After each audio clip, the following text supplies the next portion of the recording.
Lord Joseph Kiomhendo. My Lord, the guideline 59. Guideline 59 of the sentencing guidelines give us a right to rejoinder.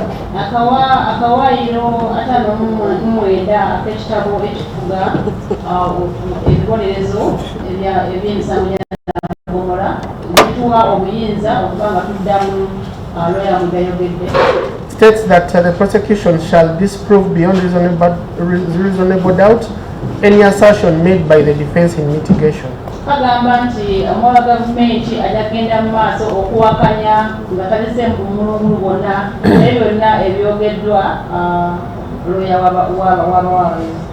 My Lord, our learned friend cited the Bible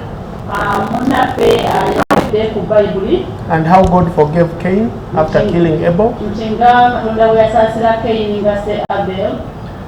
My Lord, we have some verses from the Bible. My Lord, the book of Exodus, chapter 21, verse 16 states,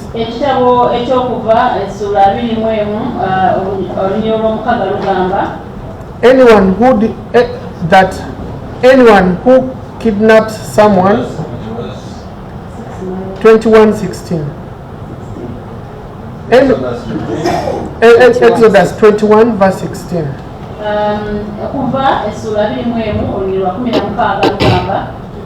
Anyone who kidnaps someone is to be put to death, whether the victim has been sold or is still in the kidnapper's possession.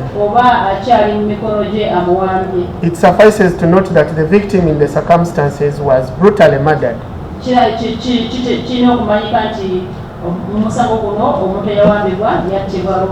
By the convicts. My Lord, the book of Leviticus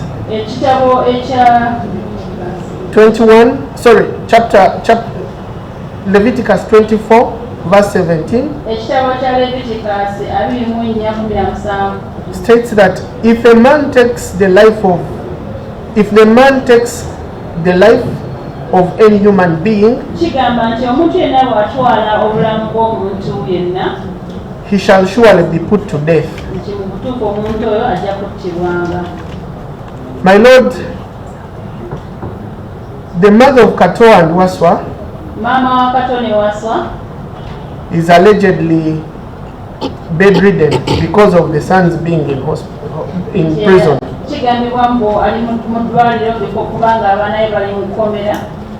Now imagine what John Magara, PW4, is going through. His daughter was brutally murdered.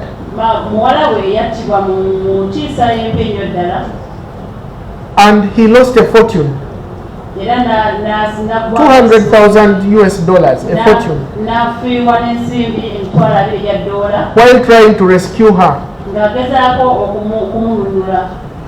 My Lord, Mr. Looya did not adduce any kind of evidence to prove death of his daughter.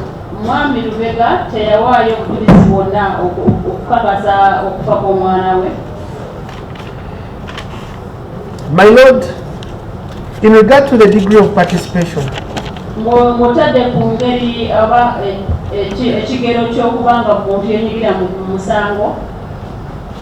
this offense was motivated by financial gain.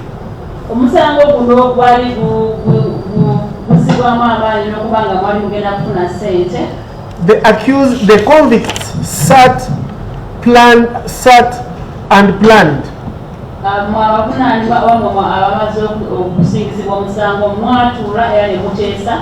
They came up with a common purpose, which was to raise funds to help their needy Muslim brothers and sisters.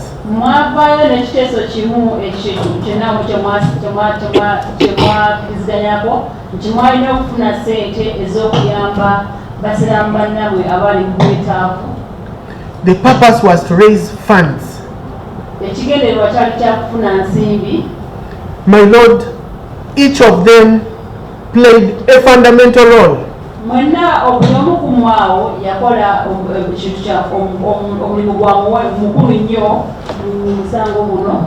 However remote the roles of some of them were,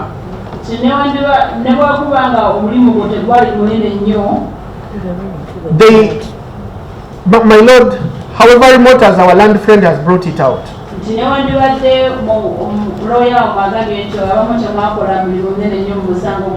they fulfilled their purpose.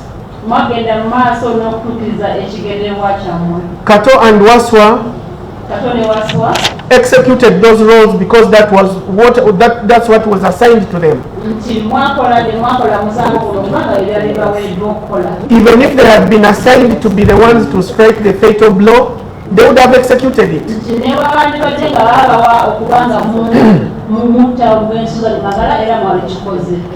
My Lord, each of the accused persons had a duty to retreat and report the commission of the crime. But none of them did. All of them were complicit. They supported each other, my Lord. Each of them is as guilty as Nakandi, who brought the idea of suffocating the deceased.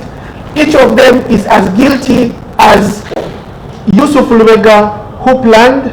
Each of them is as guilty as Yakubu Biesi, who planned the kidnap, my Lord. Nakandi yaleta ekiteeso ekyokubanga mufuna sentezo ekyokubanga omugenzi ku maaso nalina okuziira ne Yakubu Byensi eyalina eyanyigira okufuna sente ne buyomuggumo bwe mwakola mwena mwenkanya. And my Lord, it was not about who got how much.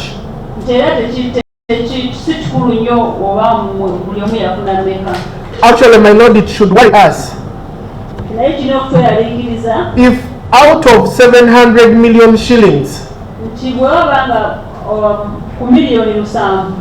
and a person gets just 1 million shillings out of the loot, and they still remain comfortable, it speaks a lot. It speaks to the common purpose, which was raising funds to help their Muslim brothers and sisters.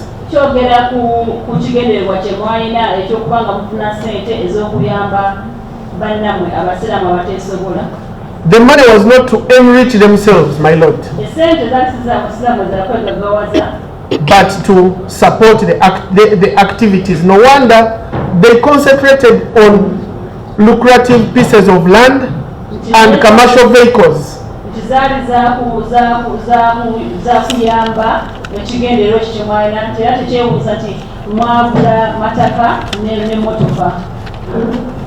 The 1 million shillings perhaps was for them to maybe procure new clothes that they had discarded.